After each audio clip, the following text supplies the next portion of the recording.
Abra sua Bíblia comigo na carta do apóstolo Paulo aos Romanos, capítulo de número 3.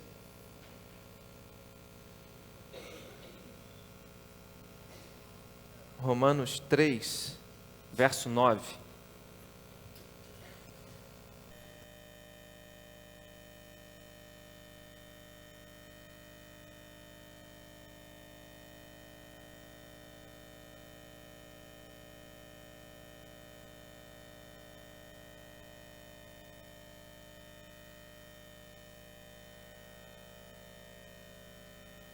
Romanos 3, do verso 9 até o verso 20, mesmo assentados, mas com reverência à leitura da palavra de Deus. Romanos, capítulo 3, verso 9 até o verso 20. Diz assim a palavra do Senhor. Que se conclui? Temos nós qualquer vantagem?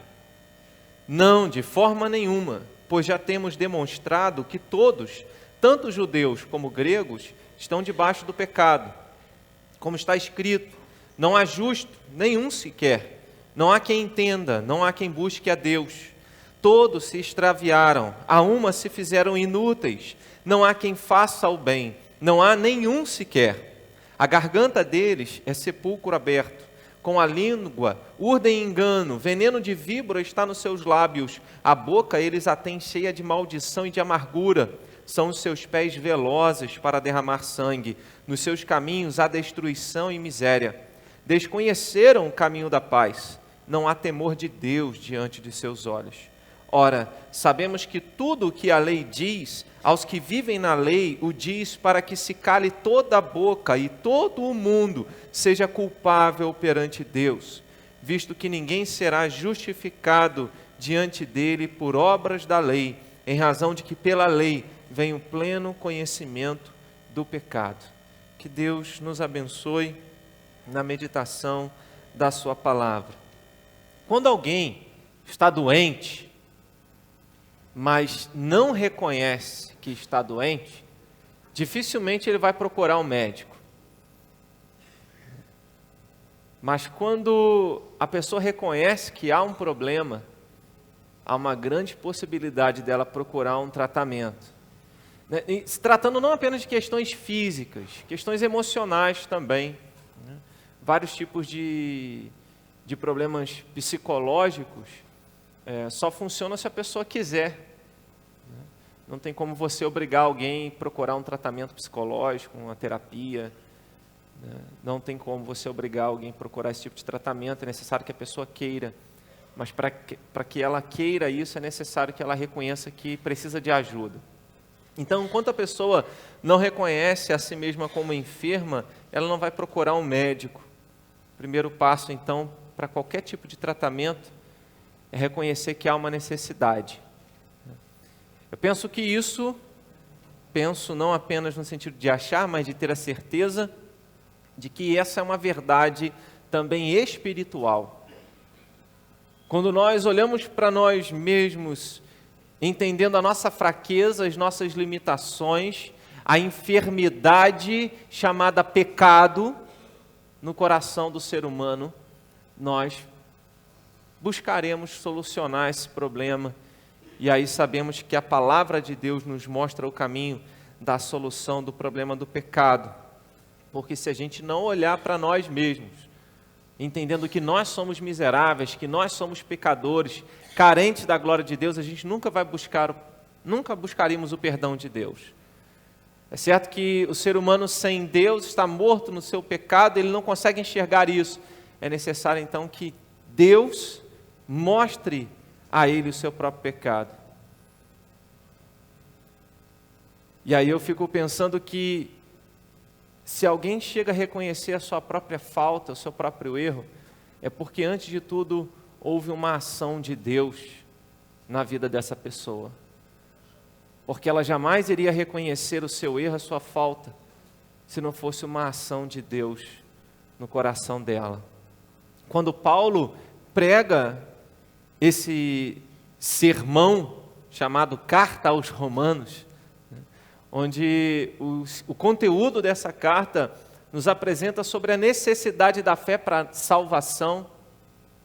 E ele escreve uma igreja, na sua maioria, formada por gentios, né? Pessoas que não vieram do judaísmo, pessoas que vieram das religiões pagãs, dos deuses romanos, dos deuses gregos.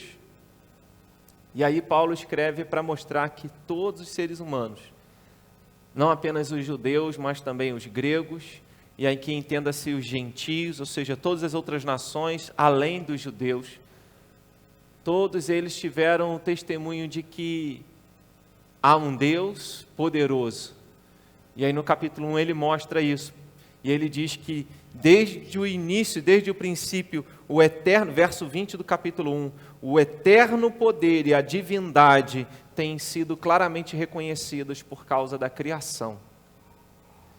E Paulo então mostra que porque a humanidade é indesculpável diante de Deus, e mesmo sabendo da existência de Deus, não serviu a Deus, não glorificou a Deus, antes o ser humano se colocou em muitas situações a ponto de Deus entregar alguns seres humanos às suas próprias vontades para que eles se entregassem aos seus pecados, satisfizessem os desejos do seu coração, dos seus pensamentos e fossem assim escravizados pelos seus próprios pecados.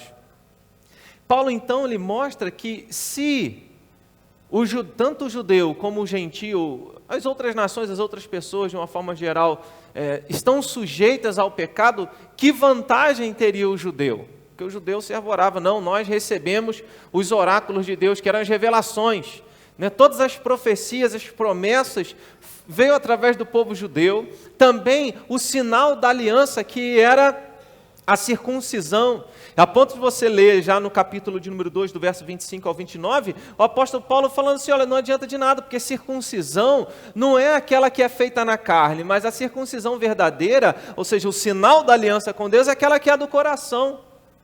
Porque se vocês que são judeus, tendo a circuncisão na carne, não obedecem a Deus, de que adianta a circuncisão? Mostra que a circuncisão não valeu de nada. Mas se aqueles que não têm a lei de Deus e não foram circuncidados obedecem a Deus, eles são testemunhas até mesmo contra vocês, judeus, porque mesmo sem terem sido circuncidados, estão fazendo a vontade de Deus.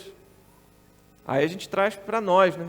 Existem muitas pessoas batizadas que participam da Santa Ceia, têm o nome no hall de membros da igreja e que dão um testemunho muito pior do que outras pessoas que não frequentam a igreja.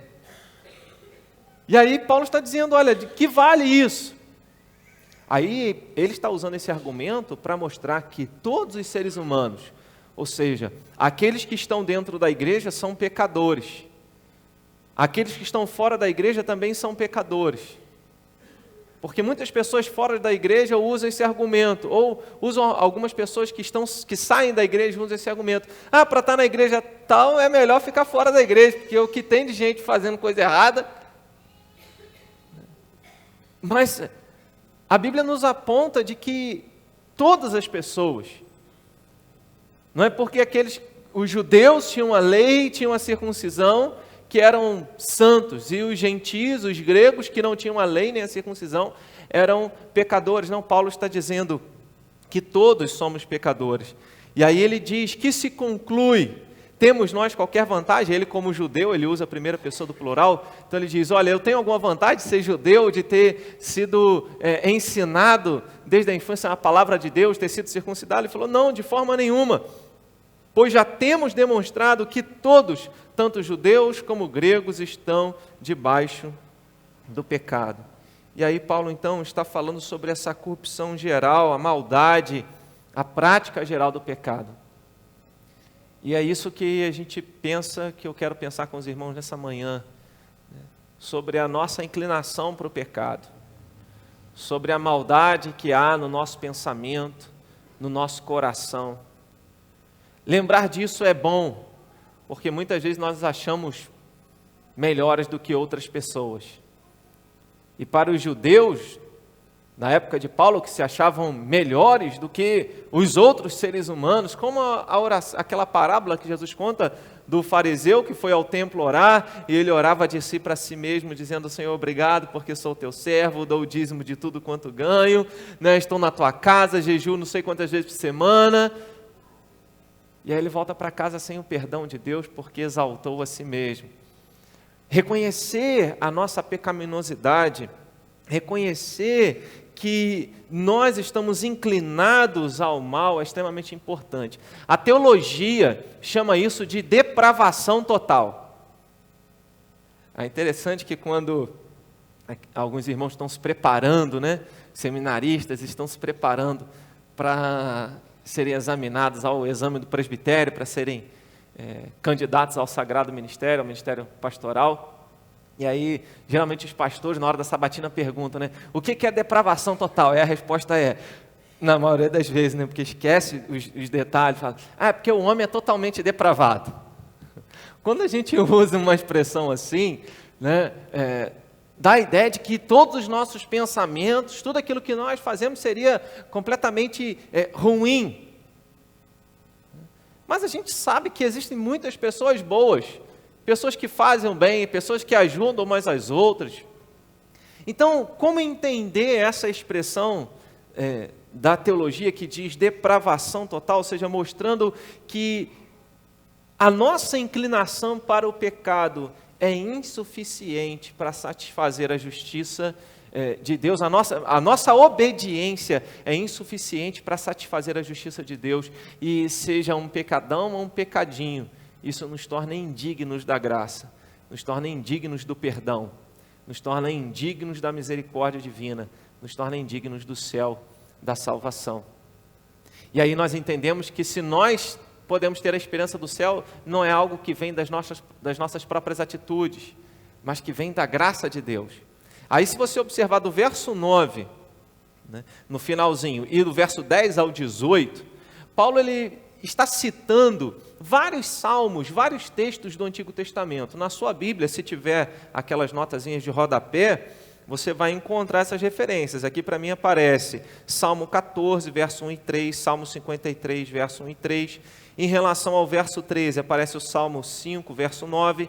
Em relação ao verso 13, também aparece o Salmo 40, verso de número 3, verso 14, Salmo 10, verso 7. E então, Paulo ele cita vários textos do Antigo Testamento, e nesses textos, na maioria das vezes, é uma referência aos ímpios, aos homens maus, aos homens que desobedecem a Deus. Não é uma referência à igreja.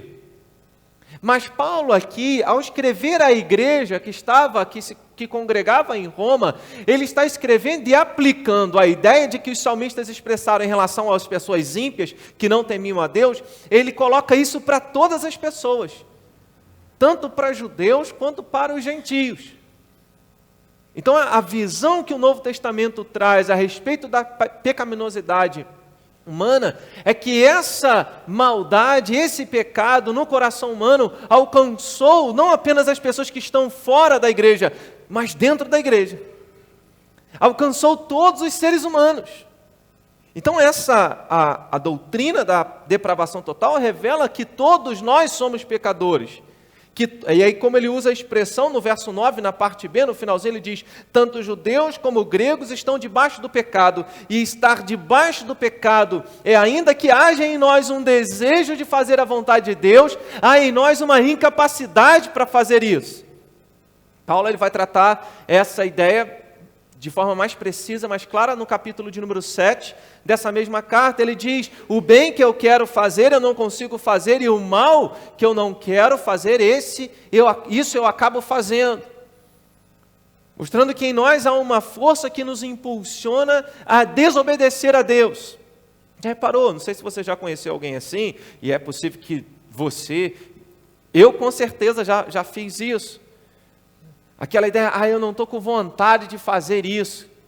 Quando eu sentir essa vontade para fazer aquilo que Deus me manda, eu vou fazer na hora certa. Já estou aquela frase, não, no tempo certo, na hora certa, no tempo de Deus. Mas Deus já revelou a vontade dele, que é aquela. Mas o nosso coração ele sempre fica postergando, protelando, procrastinando, deixando para depois aquilo que nós deveríamos fazer agora, no que diz respeito a abandonar o pecado e a fazer a vontade de Deus. Então, de estar debaixo do pecado é algo em que uma incapacidade nossa de satisfazer a vontade de Deus. Então ele diz, olha, não, no verso 10, não há um justo, nenhum sequer. Não há quem entenda, não há quem busque a Deus, todos se extraviaram. Almas se fizeram inúteis. Ele vai mostrando a maldade e a impureza do coração humano, da vida humana. Saber que nós somos pecadores, aí Paulo ele vai mostrar isso, se você avançar a página aí, no capítulo 5, no verso de número 12, que essa desobediência começou lá no início. O fato de estarmos na condição, no estado, do ser humano estar no estado de pecado, começa no início. Portanto, assim como por um só homem entrou o pecado no mundo e pelo pecado a morte, assim também a morte passou a todos os homens porque todos pecaram. Paulo então mostra que essa morte passa à humanidade por causa da primeira desobediência. E aí Adão fica sujeito à morte, todos os seus descendentes, não porque somente Adão pecou, porque algumas pessoas a gente fala do pecado original, que é o pecado de Adão e Eva, o primeiro pecado, a primeira desobediência, como se nós fôssemos culpados somente pelo pecado deles. Não, o pecado deles prova a nossa pecaminosidade. E aí ele diz claramente que porque nós pecamos, a morte passou a nós. E a morte em todos os sentidos. Morte física, que é a separação do nosso corpo, da nossa alma. Morte espiritual, que é a separação nossa de Deus. E a morte eterna, que é a separação nossa de Deus para todo o sempre. Morte significa separação. Essa corrupção, essa maldade atingiu tanto a vida humana, que começa desde quando nós estamos sendo gerados no ventre de nossa mãe. Aí, no Salmo 51, verso 5, Davi, ele confessando o seu pecado diante de Deus, ele diz claramente no verso de número 5, em pecado me concebeu minha mãe. E ele mostra então que ele, desde o ventre, ele diz nem que na iniquidade eu fui formado. Aí você reparou quantas vezes nós nos orgulhamos porque fazemos algo que agrada a Deus? Como se alguns cristãos dos nossos dias que reivindicam algo diante de Deus. Ah, Senhor, eu sou teu filho. Como se o fato de crerem em Deus simplesmente dessem a eles algum direito de exigir algo diante de Deus, quando na verdade a Bíblia nos mostra que desde a nossa concepção, sim, desde quando o espermatozoide encontrou o óvulo, ali a vida humana, desde ali nós somos pecadores. Davi reconhece isso. Davi foi um homem segundo o coração de Deus. E reconhecia a sua pecaminosidade desde a sua concepção. Esse é um parasita que está em nós. Ou seja, não é para ser natural em nós, mas ele vai sugando a nossa força de maneira que nós vamos dedicando todas as nossas energias, todas as nossas vontades a satisfazer-lhe os desejos da carne e não satisfazer a vontade de Deus. Todos somos pecadores. Nós que ouvimos o Evangelho, aqueles que nunca ouviram. Como é que Deus condena? Como é que Deus condena aqueles que nunca ouviram o Evangelho? Se a salvação é somente pelo Evangelho, pelas boas novas e por Cristo Jesus? São as perguntas que surgem. Mas Paulo explica isso no capítulo de número 1, eles são indesculpáveis, porque a criação testifica isso, que Deus existe e que as pessoas deveriam buscar a Deus. E aí nós aprendemos também na palavra, nesses versículos de 10 a 18, você observa a fonte do pecado de várias maneiras. Ou seja, nas atitudes, quando ele diz no verso 10, não há justo nenhum. Nos pensamentos, na mente, no entendimento, ele diz, não há quem entenda, não há quem busque a Deus. Ou seja, na nossa volição, na nossa disposição de fazer algo, não há esse desejo de buscar a Deus. Ele fala sobre a língua, ele fala sobre atitudes. O que isso quer mostrar, senão que o pecado, ele não alcançou somente a nossa carne, ele alcançou também a nossa alma, ele alcançou também os nossos pensamentos, ele alcançou também a totalidade do nosso coração, de maneira que não existe nenhum lugar em nós que não tenha sido tocado, imaculado pelo pecado, pela disposição de desagradar o nosso Deus. Gênesis capítulo de número 6, nós encontramos isso. Deus olha para a humanidade e vê que havia se tornado mal todo o intento do coração humano desde a sua mocidade. Jesus, em Mateus capítulo de número 15, falando sobre que o que contamina o homem é o que sai da boca, porque vem do coração, e do coração procedem toda sorte de coisas ruins. Então, ainda que você faça coisas boas, é preciso lembrar que elas nunca mudarão o fato de que você é um pecador necessitado do perdão. Você pode fazer grandes coisas. Imagina o apóstolo Paulo, plantou muitas igrejas, autor de praticamente a metade do Novo Testamento, um santo homem de Deus, os seus pertences Deus usava para curar as pessoas, foi picado por serpente e não morreu, porque Deus tinha propósito para ele. Um grande homem de Deus, teve visões do céu, 2 Coríntios capítulo de número 12.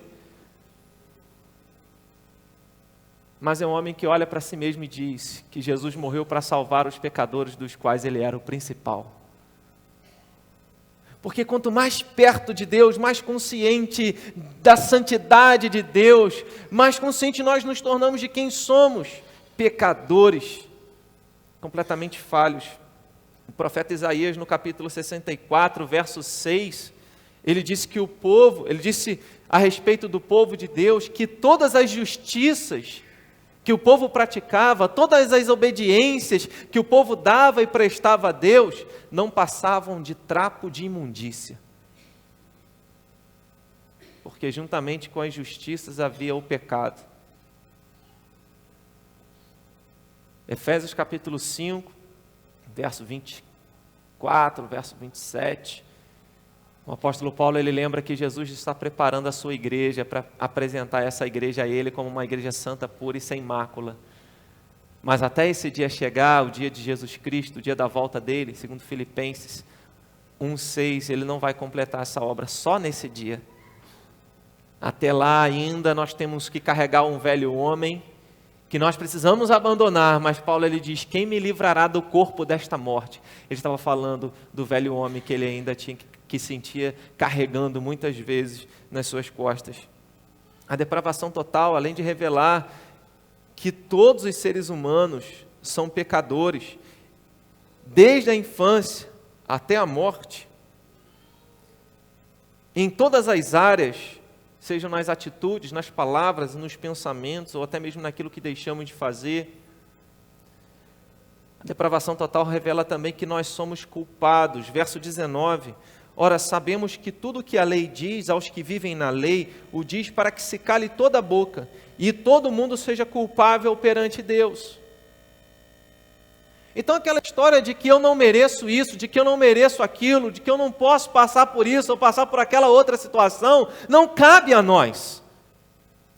Porque nós somos culpados da ira de Deus. Nós merecíamos o inferno. Eu acho que a gente não tem noção disso. Sinceramente, eu acho que nós não temos noção disso.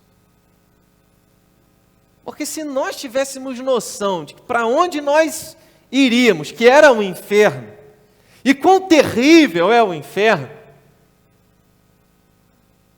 nós estaríamos o tempo inteiro orando, lendo a palavra, buscando a Deus, tentando fazer a vontade de Deus, suplicando a sua graça, mas nós não fazemos isso. Pelo contrário, como Adão e como Eva, procuramos justificativas dos nossos erros, das nossas falas. Bem, não é bem assim, não foi isso que eu quis dizer, não foi dessa maneira, foi por isso e por isso, eu fui levado a fazer isso. Aí Adão fala, para o Senhor: Senhor, a mulher que o Senhor me deu. A mulher fala: Senhor, a serpente me enganou. E um vai apontando para o outro, porque ninguém quer se sentir, ninguém vê a si mesmo como culpado. E é importante a gente lembrar que nós não merecemos estar aqui, nós não merecemos nem ter compreendido a palavra de Deus. E Jesus, certa vez, ele para e leva os olhos aos céus e agradece ao Senhor, dizendo: Senhor, graças te dou, porque o Senhor ocultou essas verdades aos poderosos e aos entendidos e as revelou aos simples.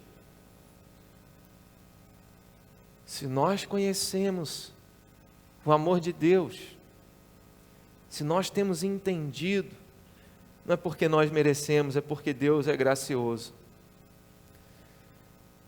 E aí as pessoas dos nossos dias, os cristãos dos nossos dias, tentam falar sobre os seus direitos de filhos de Deus. Sabe por que nós temos dificuldade de falar sobre culpa? Porque isso fere o nosso orgulho.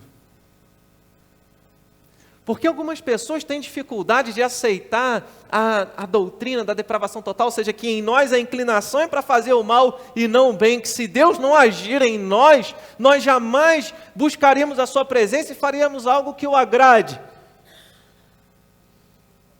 Porque no fundo nós queremos ser senhores da nossa própria história. E se algo é dito sobre nós que nós somos culpados, isso fere o nosso orgulho. As pessoas não reconhecem a si mesmas como pecadores, como culpadas diante de Deus. Jesus conta uma história quando uma pecadora vem e se derrama aos pés dele. E o fariseu publicano que estava olhando, dizendo para si mesmo, e Jesus lendo o pensamento dele: se esse fosse profeta, ia saber quem é essa mulher que está aos pés dele. Aí Jesus conta uma história: olha, certo homem tinha 2 pessoas que deviam a ele. Um devia R$50, outro devia 5.000. Os 2 não tinham com quem pagar. Aí ele perdoou a dívida das 2 pessoas. Eu te pergunto, qual dos 2 amará mais? Aí outro responde: aquele a quem mais foi perdoado. E aí Jesus mostra ali que quando nós reconhecemos o tamanho do nosso pecado, sendo um pecado grande, imperdoável, como o filho pródigo que volta para o pai e diz assim: olha, o que eu cometi foi imperdoável, eu não sou digno de ser chamado seu filho. É reconhecer a culpa, e uma culpa que não poderia ser perdoada, satisfeita, apagada. E aí esse Deus gracioso, misericordioso, amoroso, que não nos trata conforme nós merecemos, mas nos trata com graça e misericórdia, ele diz: eu te perdoo, por meio do meu Filho Jesus. O amor nasce quando alguém te ama além das medidas, além daquilo que você merece, porque você não merece nada de Deus. E aí Jesus nos ensina isso, que entender a nossa posição diante de Deus, de necessitado de Deus, de carente da misericórdia de Deus, do perdão de Deus, porque nós somos culpados, é onde nós experimentamos paz, é onde você experimenta refrigério. Porque enquanto você não entende que Deus perdoa as piores transgressões, Deus perdoou traidores, assassinos, adúlteros. E Paulo escreve isso em certo lugar dizendo: olha, tais fostes alguns de vós, mas vocês foram lavados, vocês foram redimidos pelo sangue do Senhor Jesus. Que isso gere em nós mais amor pelo Senhor a cada dia em nossas vidas. O apóstolo João, na sua primeira carta, no capítulo 1, verso 8 ao 10, ele ensina que nós devemos reconhecer os nossos pecados. Então ele diz: olha, se reconhecermos os nossos pecados, nós estamos fazendo a vontade de Deus, mas se nós não reconhecermos os nossos pecados, nós estamos fazendo de Deus mentiroso, porque Ele mesmo disse que não há um justo nenhum sequer, que todos somos pecadores. Então, enquanto para a sociedade, para o mundo de uma forma geral, reconhecer as faltas, reconhecer os pecados é defeito, é sinal de fraqueza, é sinal que você errou e falhou, diante de Deus é virtude. No cristianismo é virtude quando alguém reconhece o erro. E quando reconhecemos o erro, confessamos os nossos erros, confessamos os nossos pecados, e assim Deus nos perdoa. É o que o apóstolo João diz, no verso de número 9, da sua primeira carta, no capítulo de número 1. Então Paulo diz, olha, para que todo mundo seja culpável diante de Deus. Todos nós somos culpados, crentes e incrédulos. Frequentadores de igreja, frequentadores de bar. Todos nós somos culpados. Não existe um justo nenhum sequer. Todos carecemos da graça de Deus. Em último lugar, a depravação total revela que não podemos salvar a nós mesmos. Isso está no verso 20.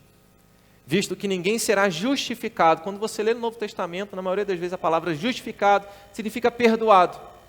Justificação, perdão. Visto que ninguém será justificado diante dele por obras da lei, ou seja, ninguém será perdoado diante de Deus por obras da lei, pela obediência, em razão de que pela lei vem um pleno conhecimento do pecado. E aí você lê Gálatas, capítulo de número 2, verso 16, quando Paulo diz, sabendo, contudo, que o homem não é justificado por obras da lei, sim mediante a fé em Cristo Jesus, também temos crido em Jesus Cristo, para que fôssemos justificados pela fé em Cristo, não por obras da lei, pois por obras da lei ninguém será justificado. A paz que você deve ter no seu coração em relação a Deus, como ele demonstra, como Paulo demonstra nesse texto, no verso 20, e no verso 1 do capítulo de número 5, quando ele diz, justificados, pois, mediante a fé, temos paz com Deus por meio de nosso Senhor Jesus Cristo. A paz em Deus, a paz na nossa alma, no nosso relacionamento com Deus, ela deve vir não porque você vem à igreja, não porque você tem uma vida de obediência, isso é consequência da obra de Deus na sua vida, mas a paz que você deve experimentar na sua alma, em todo o seu ser, deve vir por causa da obra de Cristo Jesus. Ela é a garantia de que nós seremos guardados por Deus até o fim. Semana passada à noite, quando meditamos sobre a perseverança dos santos, falamos que é possível que alguém se afaste de Deus a tal ponto que ele nem veja a si mesmo como filho, mas mesmo assim nada o separa do amor de Deus. Ele vai deixar de desfrutar. Existem algumas pessoas que não pensam como filhos, né? Porque dizem assim, já que Deus me salvou pela graça, eu posso fazer o que eu quiser, eu não preciso ser batizado, porque batismo não salva, tá certo, eu não preciso ir à igreja, não preciso fazer nada disso para ser salvo, tá certo. Mas a Bíblia ensina que os salvos dão prova de que são salvos. A Bíblia ensina que se alguém foi salvo, ele vai demonstrar isso com as suas atitudes. Por isso, Paulo, ele no capítulo 2 de Romanos, do verso 25 ao 29, ele vai dizer, olha, você que se circuncidou, contextualizando para nós, você que foi batizado, mas não obedece a Deus, seu batismo não valeu de nada. Mas você que não foi batizado e obedece a Deus, você está demonstrando que há uma ação de Deus no seu coração, mas ainda assim precisa ser batizado. Porque para ser discípulo de Jesus tem que ser batizado em nome do Pai, do Filho e do Espírito Santo. E seguir os seus ensinamentos. Então a paz que deve estar no nosso coração, a segurança, a confiança em Deus, ela vem por causa da obra de Deus, por causa daquilo que Jesus fez. Você é perdoado, não por aquilo que você faz, mas por aquilo que Jesus já fez por você. E isso deve trazer paz ao seu coração. Se reconhecer que nós somos culpados fere o nosso orgulho, reconhecer que nós não podemos salvar a nós mesmos, deve trazer uma paz enorme no nosso coração, porque nós somos salvos pela graça de Deus.